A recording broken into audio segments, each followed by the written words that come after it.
Tunaamini kwamba hata mwaka jana tumefanya hivi. Tumewapata wale mama ambao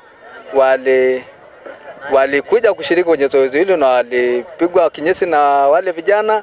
Wale wamama walikuwa 8. Lakini mpaka sasa kwa taarifa tunayo wamama 6 ambao wameshabarikiwa. Mama alikuwa mfanyabiashara Mswahili, alikuwa hapa Sukuro, ana miaka 45. Alishiriki kwenye hii zoezi. Sasa hivi amejifungua na mtoto. Lengo la hii ni kuhitimisha rika.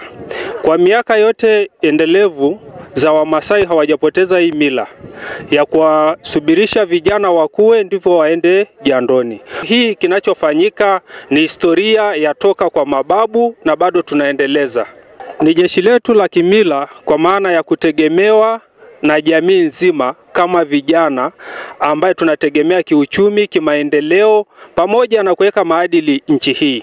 Kwanza tumeona kwenye kukusanya makundi haya, tumeona kwamba inatusaidia sisi kuto kuchukua tabia za watu wengine ambao wanaenda upotovuni, kama watoto kupoteza nidhamu, watoto hawana heshima. Kwa hiyo kwa sisi Wamasai tunaendelea kuwa katika mstari mzuri wa kulinda amani pamoja na heshima. Kwa kanda hii wa Simanjiro, katika kata zote pamoja na vijiji wote wako hapa. Kama ziko kata 19 wote wako hapa.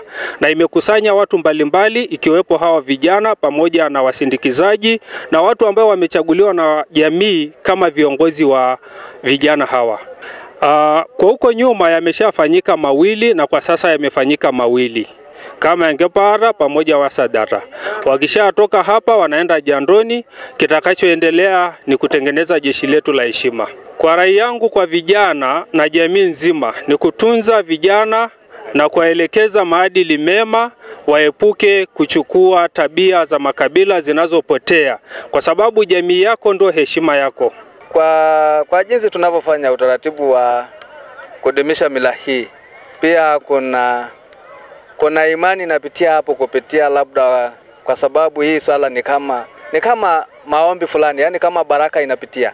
Kwa maana hiyo tunaamini kwamba hata mwaka jana tumefanya hivi. Tumewapata wale mama ambao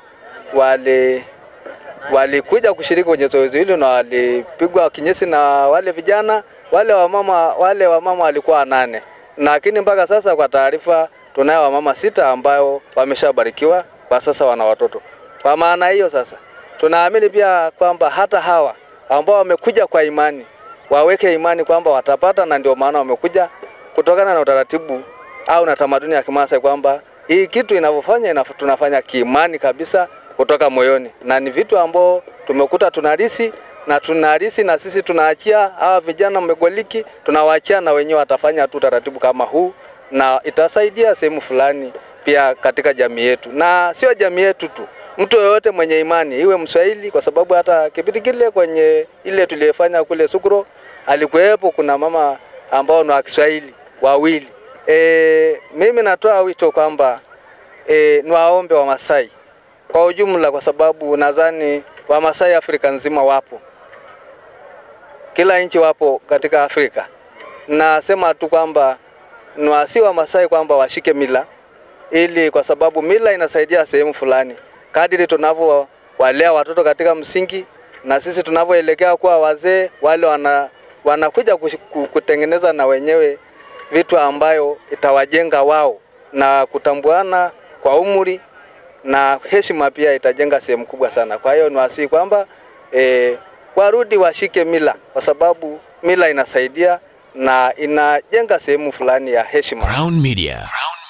Hapa ni nyumbani.